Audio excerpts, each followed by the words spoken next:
माननीय deputy speaker साहब, मैं कटौती प्रस्ताव के पक्ष में बोलने के लिए खड़ा हुआ हूं और आपका आभारी हूं जो आपने हमें समय दिया है। मान्यवर, इस वक्त तो जरूरत इसकी थी कि व्यापक बहस कराया जाए और तमाम तर विभागों पर सरकार के कार्यकलाप पर रोशनी डाली जाए, लेकिन अच्छा किया है शिक्षा को विषय बनाकर वाद विवाद को आपने आगे बढ़ाया है, इसके लिए मैं आपको बधाई देता हूं। मुझसे अगर पूछा जाए कि एनडीए की कौन से काम को तुम अच्छा देखते हो, गरचे मैं एनडीए के कार्यकलाप उनके विचारों से बिल्कुल मतभेद रखता हूं, बल्कि मुखालिफत करता हूं, लेकिन दो चीज ऐसी है, शराबबंदी जिसने एक बड़ा सबक पढ़ाया है बिहार को, मैं उसका समर्थन करता हूं, और दूसरा यह है कि माननीय शिक्षा मंत्री जी की शैली, जो बोलते हैं तो दिल को लुभा लेते हैं, और मैं उम्मीद करता हूं कि शायद काम भी वो करेंगे। इसी उम्मीद पर कुछ बातें शिक्षा जगत की रखना चाहता हूं। मान्यवर, कोविड की वजह से 1 साल से गरीबों के बच्चों का स्कूल छूट गया है। अमीरों के बच्चे गूगल मीट में, जूम में, गूगल क्लास में क्लास कर रहे हैं। अभी 7 नवंबर को जो रिपोर्ट आई है असर की, उसने बता दिया है कि एडमिशन बढ़ा है, 96% बच्चे स्कूल पहुंचे हैं। लेकिन दूसरा रूप यह है कि 30% बच्चे क्लास 8 के, उससे ज्यादा के लोग अपने सिलेबस की किताब नहीं पढ़ पाते हैं। इस पर गौर करने की जरूरत है कि शिक्षा किसका नाम है, उसको हमको देखने की जरूरत है। चूंकि बिहार में खनिज नहीं है और मानव संसाधन के विकास के बगैर बिहार का विकास नहीं हो सकता।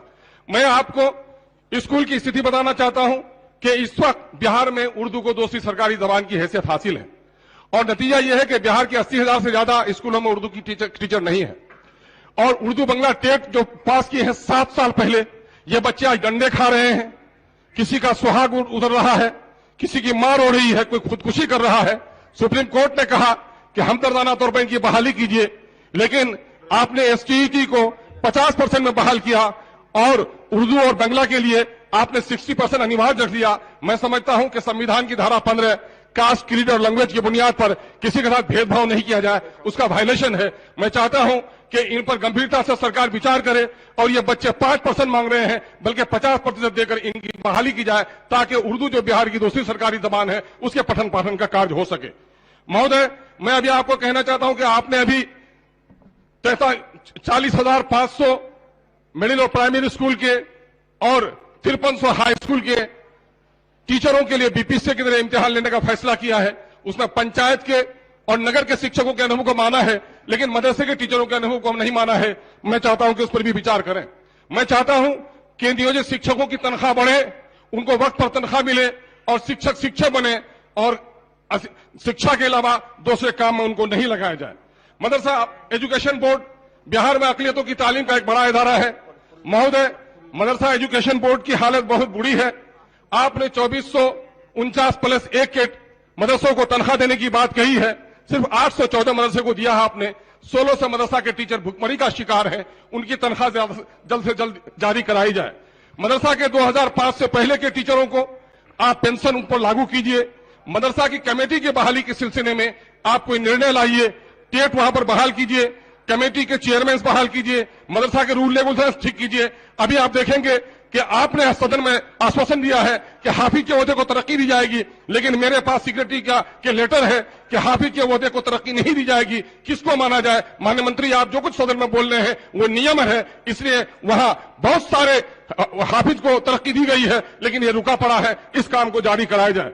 महोदय, मदरसा की कमेटी जल्दी से जल्दी बहाल करा जाए। मदरसा शमसुल महोदय, मदरसा शमसुल हुदा में 35 टीचर की जगह पर सिर्फ 10 है। गवर्नमेंट उर्दू लाइब्रेरी में 10 की जगह पर सिर्फ 2 है। अंजुमन तरक्की उर्दू एकेडमी उर्दू लाइब्रेरी ये तरह तहकीकात बंद पड़ा हुआ है गोया। एएमयू किशनगंज को अब तक फंड नहीं मिल सका है तमाम, और उसके फंड के जारी कराने के लिए सरकार मरकज से सिफारिश करे। इंसाफ के साथ तरक्की का दावा करती है सरकार। नीति आयोग ने कहा है कि सीमांचल सबसे पिछड़ा है। मेरा मुतालबा है कि सीमांचल के तमाम तर ब्लॉक में वहां पर रेसिडेंशियल स्कूल कायम किया जाए। कॉलेज में बच्चों का एडमिशन ऑनलाइन नहीं बल्कि सर 2 मिनट सर उम्र दराज मांग के लाए थे, 4 दिन द्वारजू में कट गए, 2 इंतजार में बहुत कम समय मिला है। सर 2 बात सुन लिया जाए।